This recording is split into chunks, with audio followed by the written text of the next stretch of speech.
practice. If there's anything I miss a lot, is the practice of law.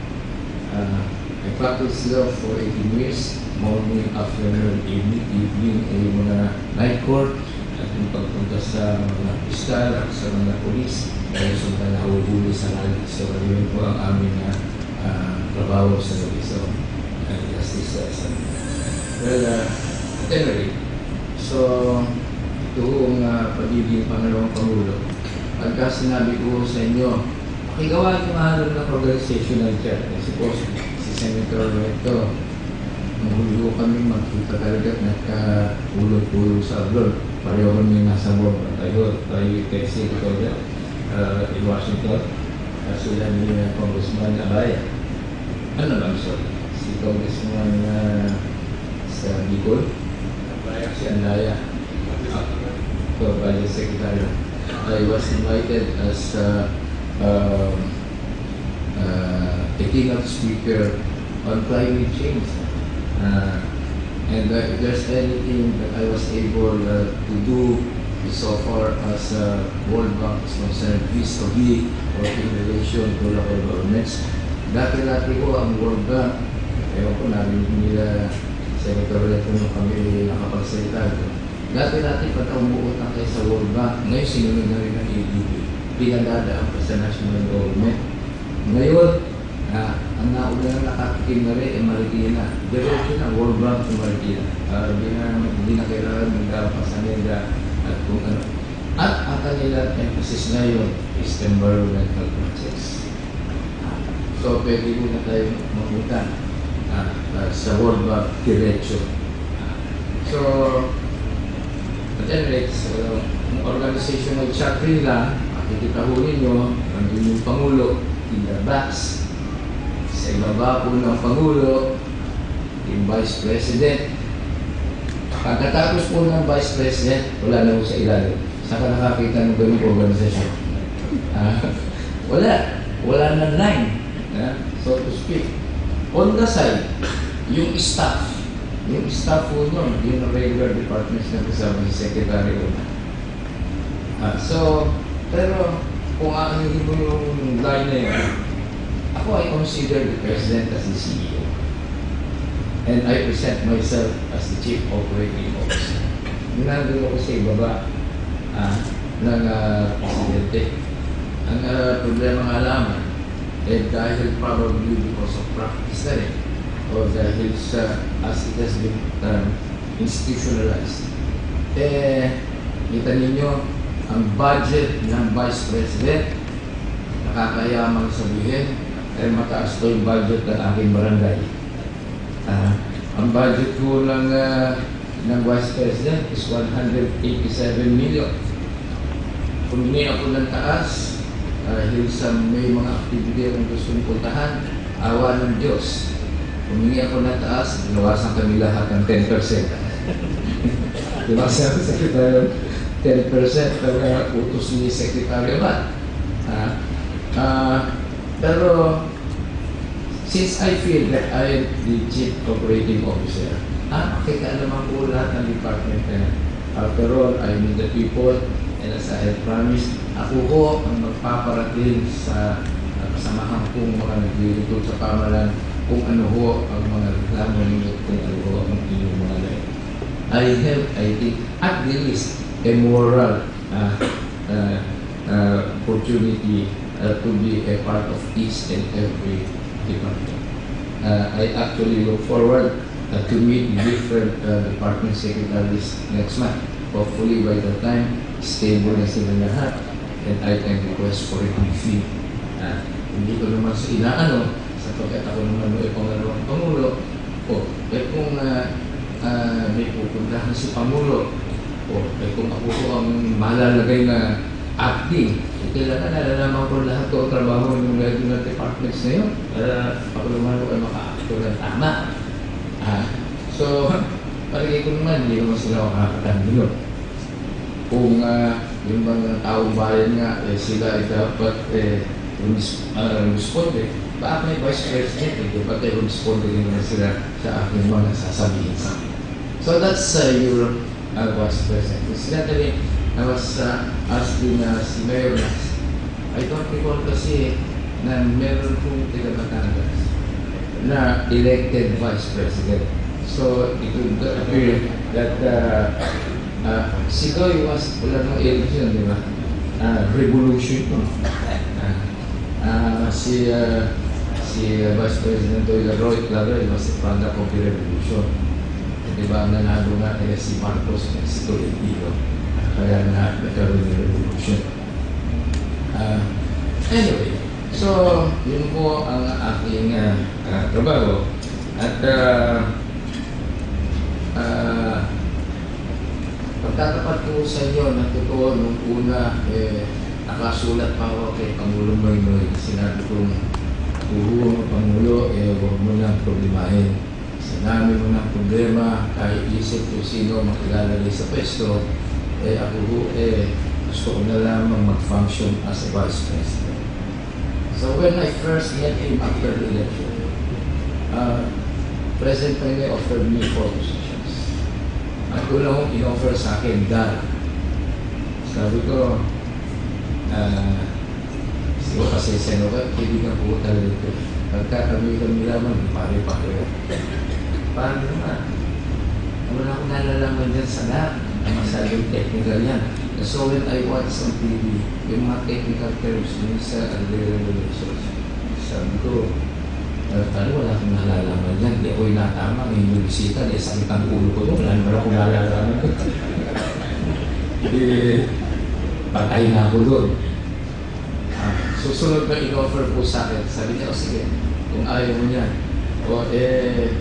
doon mo na lang sa MMDA, urbanization. Pare, bakit naman ganyan yan? Pare, yung kaibigan mo, Vice President ako, pare. Trabaho ng mayor yan. Pero sa totoo, sabi ko, gusto ko na lang mag-Vice President. Pagkat ko, sabi niya, sige, doon ka na sa Truth Commission. Ako, nakakaaway pa ako sa Truth Commission. Si Justice Sandoval na nilagay nila. Para ma-promote ka yan. So, sabi ko, hindi na pare. Okay na ako. Yes, hot seat. Uy, nabibigyan ako doon. Pero kailangan pamibigyan ko yung sana lang. So, yung 4 na pesong hula, hindi ko kinagay. Kaya ako lang kung binabagit sa inyo, kasama mo sa 4 yung hot seat. So, when I tried to ask for that position later, kaya pinakatulak ako nila, Tony Milot. Kami ko, merong karanasan doon naman sa Gawad Kalina. Doon ko sa, we were the first one out of sight. From Makati, bumili kami ng lupa sa Batangas, sa Bulacan, at saka sa Laguna. So yun yung mga informal settlers namin, nilitas doon namin sa Bulacan at saka sa Laguna. Ito na ho nga pala isang bagay na sana maging batas sa necessary. Kawawa naman ho ang pinaglilipatan pa yan. Anong swerte na pinakalisan ng problema at isinasali na naman, binabag na gano'n o bahala ka na. Ay, walang buwan na, walang yung sahel. O, yung mga gamutan doon, hindi problema ng pinaglipatan. O, yung kung the unquantifiable, peace and order. Nung kung nalitas namin yung mga nakatira doon sa release ng trade, nag-zero kami sa Vice President sa barangay namin kasi because of the economic level. O, biro mo, inililipat mo lang yun. Kaya ano naman ang nakukuha ng malilipatan? Wala, force problema yun.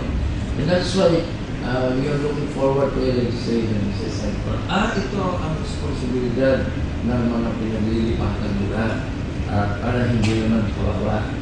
At ang isa pa ulan niya, yung budget requirement.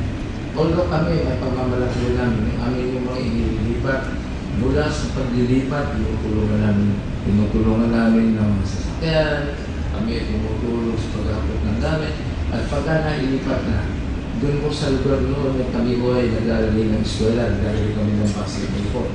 Ay yung mga kali, kami ko yung papasimit na. Pagka mayroong kalamidad, pinupuntahan ko namin yung relocation area lang. Pag kami marami nagkakasakit, nadala ko kami ng doon. So, hindi ko kami nagpapabayad ng tulong sa mga Yucatan. At tuloy-tuloy pa rin po sila sa benepisyo ng isang tigamakati, lalo yung pamasko. So, nandito na lang ako ngayon. Mga pala, dumadami na po ang mga tiga-Batangas na nasa pamahalaan, ang mayroong designation. So, pamamalaki ko po sa inyo, si Mayor Benji Martinez po ngayon, Undersecretary na po. Di kaya, sayang at wala dito si Executive Secretary Eddie Arnita. Kaya nga, biro ko lagi dyan. Magdating ng araw magtayo si Executive Secretary na makakagantihan sa tila.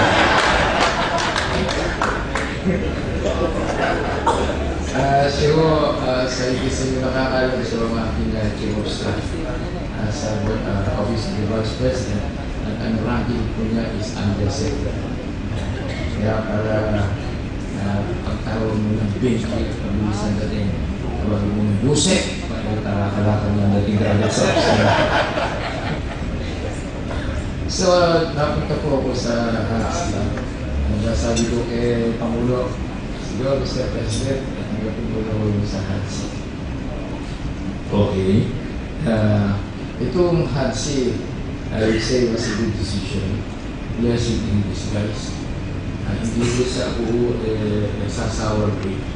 Totoo, nahinagad ko na maging secretary ng DILG. Sapagkat noong panahon ng halalan, siguro narinig nyo ko sinasabi ko, the most senior of all local government officials is si Jojo Binay. Why? Because I was mayor as early as February 1986. And I think meron pa akong palugit ng 86 to 88. Kung tayo magkaroon ng first election, 4 years to yung term na. O hanggang sa 1998. 1998 to 01, yung misis ko. 01 to 010. So, 6 na terms ko ako.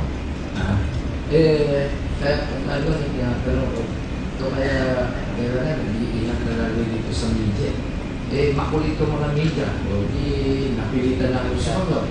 Ang nasabi ko, kung ako'y pakipiliin, gusto kong maging DILG Secretary. Ako nakakalap ng issue na.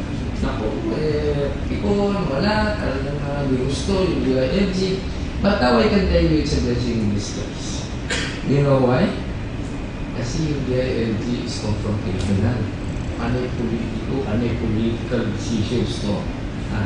Kami, lalo na nag-a-announce ng barangay election bukas, hindi pa dahil bukas, hindi pa dahil bukas na naman.